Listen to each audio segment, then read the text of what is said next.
Hi, everyone. Welcome back. March marks National Brain Injury Awareness Month. According to the Brain Injury Association of America, every 9 seconds, someone in the United States sustains a brain injury. Brain injury can be devastating, but it can also be easily avoided. So joining us live this morning to talk more about this, we have Dr. Imran Ali with us. Doctor, first of all, it's so nice to see you. Thank you. Nice to see you, too. You know, when I heard of this topic, first thing I think of kids on a bike and wearing a helmet. That's right. But of course, it stretches well beyond that, too. It is much more beyond just the bike. Yes, we see a lot of traumatic brain injury from motorcycle accidents, car accidents, sports. Yeah. We see them in soccer players. People think of football only, but also we see it in soccer. Any kind of sport where there's enough contact. But also I want to stress falls, because that's what I do as a geriatrician. I see a lot of older adults who fall in their home, and they can suffer a brain bleed because of, they're on, most of the time, anticoagulants or blood thinners for items like, a heart valve or atrial fibrillation. You know, when you do suffer a fall, how do you know when you should go get help? I think there's a blurry line there. There really is. And I get a lot of questions in the middle of the night from a nurse. Oh, the patient fell. Should they go to the hospital immediately? First thing I ask, did they fall on a hard surface? Did they strike their head? As we see here on the graphics, we see these blood vessels. And right now here we see what a concussion is, where you don't have to necessarily strike a hard surface. Even in the car, when you have a sudden jerking motion, that brain can, hit the inside of the skull. But back to your question, if they're on a blood thinner and you know that they struck their head on the ground, I always advise my patients to go to the emergency room and get checked out with a CT scan. Because, there's certain types of falls, and depending on what blood vessels you hit, you may be able to, get up and feel fine.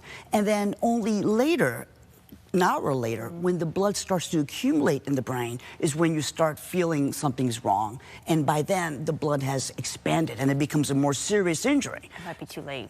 Right. Medication it could be. matters. Absolutely. And you were explaining to me in the break, too, which is interesting, as kids get out to play sports, kickoff in football is a time in particular that you'll see brain injuries. Why is that? Right. So the NFL is trying to adopt what the XFL has been doing, trying to, adapt the rules during kickoff to make it so there's less contact in that initial part of the game. So the NFL just signed this deal where they're going to start changing the rules a little bit, because last year a study came out in the Journal of the American Medical Association.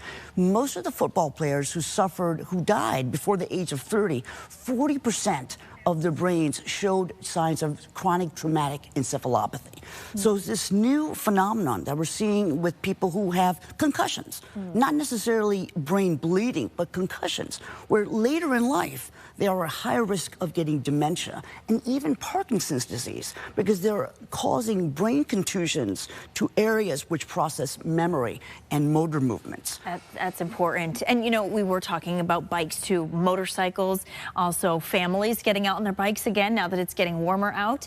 How do you know a helmet fits properly? This is an important question, and it's not easy to do. It's not.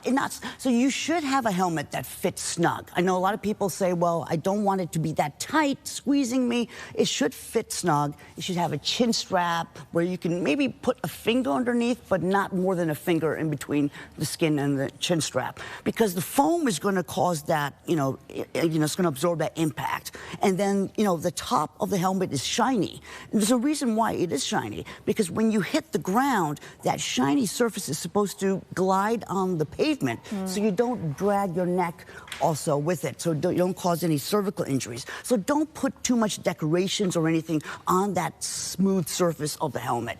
So it's very important, and helmets do save lives, but just because you have a helmet doesn't mean you're completely protected. You're still at risk of a concussion. So stay in the bike lane. A lot of people say, well, I can just go on the main road. I don't need to go on the bike lane. Know your limits and, follow the rules. Yeah, be aware of your surroundings, too. Very important. Dr. Ali, such great advice as always. Thank you so much for your time today. Thank you. It's great to see you. Thank you.